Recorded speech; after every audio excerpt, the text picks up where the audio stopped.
So I've now seen season 6, episode 8 of Rick and Morty. And oh my god, 2 good episodes in a row? Oh, you guys are on a banger right now, what can I say? This is another fantastic episode. And just when I thought it was going to be as wacky as the first one, because it starts off with all of these random 90s comic villains trying to attack Rick, it ends up turning to some sort of a introspective on Rick's character, and I guess a little bit of Jerry's, but mostly Rick's character. Rick actually goes to therapy. He doesn't run away, he doesn't try to make an excuse. He actually goes to therapy to talk about how he can get rid of this situation where all of these enemies try to come to him and beat him up because they think he's a piece of shit or something. And the answer the therapist decides to come up with is to just ignore them. If he ignores them, the problem will go away. Rick agrees, but he doesn't think that'll actually work. Jerry ends up beating up the Pissmaster guy, and Jerry ends up being the focal point. These enemies are targeting him now. He's now becoming this sort of a hero. He's been famous on the internet. Everybody around the whole galaxy is now thinking Jerry's this super awesome cool guy. And it's interesting to see Rick's perspective towards looking at this, because at first he was looking at this and being like normal Rick, and it's just very condescending towards everything. But somewhere along the line he realizes these guys aren't bothering me anymore. I'm actually free. I don't have to put up with this stuff anymore. But the happiness soon goes away, because now, since these people aren't coming after him constantly every day, he's empty. He doesn't have anything to do. He feels like shit. For some reason, Rick can't feel happiness. Nothing he can do. This is the one constant characteristic that has followed Rick throughout the entire series, is that no matter what he does, he just can't be happy. That's something a lot of people can relate to.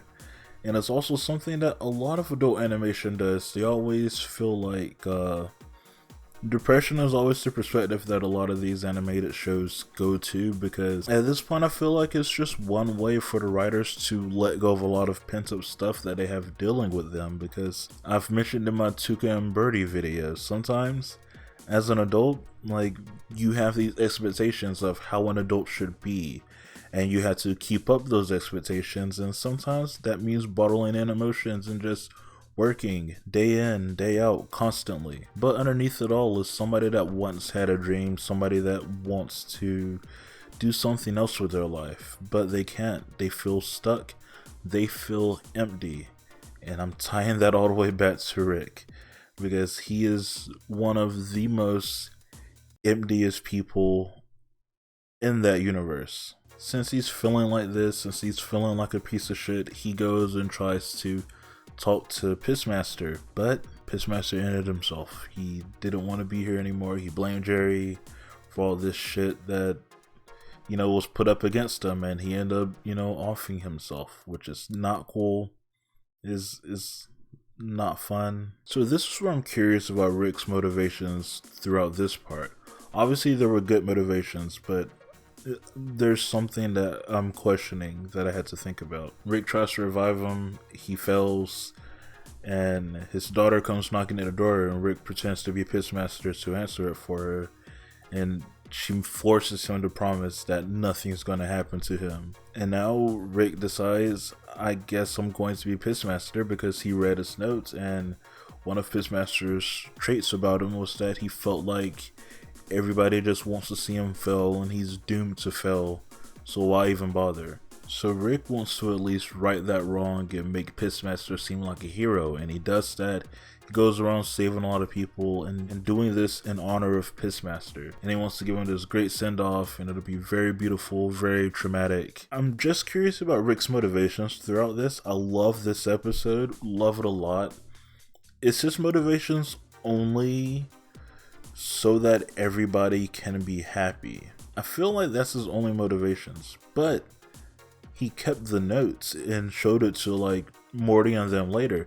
At first, I was seeing a lot of advances in Rick's character. He refused to tell his family that Pissmaster off himself, But then, like, when he has Morty alone, he shows Morty the note, and it's like, then Morty just goes and tells everybody anyway. And I'm just curious about where this is going, because Rick is on the verge of changing if he isn't changing already.